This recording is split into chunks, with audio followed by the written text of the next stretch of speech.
Hey guys, welcome to my YouTube channel Lavanya foods and fashion. ఈరోజు మన special recipe వచ్చేసి masala pasta. చిన్నపిల్లల నుండి పెద్దవారి వరకు ఇది అందరికీ నచ్చుతుంది.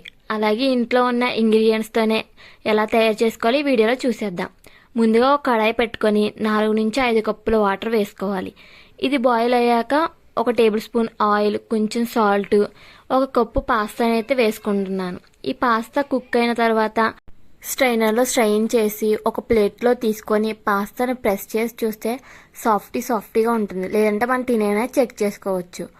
ఒక కడాయి పెట్టుకొని 2 టేబుల్ స్పూన్ల ఆయిల్ వేసుకొని 2 చిన్నగా తరిగి పెట్టుకున్న ఉల్లిపాయ, అలాగే 2 చిన్నగా తరిగి పెట్టుకున్న పచ్చిమిర్చి వేసుకొని వీడియోలో చూపిస్తున్నగా కలిపిన తర్వాత సన్నగా తరిగి పెట్టుకున్న ఒక టమాటాను వేసుకోవాలి.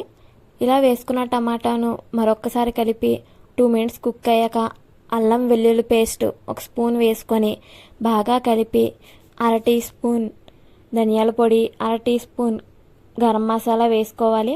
ఇలా వేసుకున్న మసాలాలన్నీ మరొకసారి కలిపి ఒక 1 మినిట్ కుక్ అయిన తర్వాత 1 స్పూన్ టమాటా కెచప్ అనేది వేసుకోవాలి.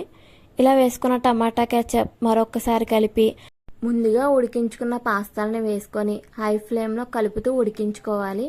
ఇలా కలిపిన తర్వాత 1 టేబుల్ స్పూన్ కారం, రుచికి సరిపడినంత ఉప్పు అనేది యాడ్ చేసుకొని బాగా కలుపుకోవాలి. ఉప్పు అనేది చూసుకొని వేసుకోవాలి, ఎందుకంటే బాయిల్ చేసినప్పుడు మనం ఉప్పు అనేది యాడ్ చేసుకున్నాం కాబట్టి.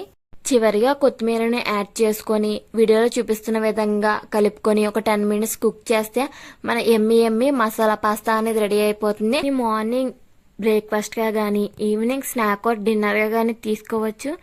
నచ్చితే కనుక please like and subscribe my YouTube channel.